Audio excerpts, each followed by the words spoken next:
بسم الله الرحمن الرحيم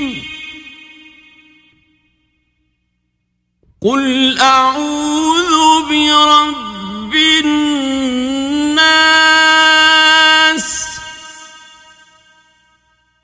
ملك الناس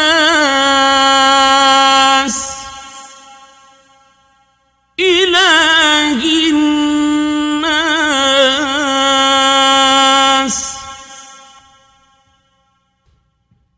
من شر الوسواس الخناس الذي يوسوس في صدور الناس من الجنة والناس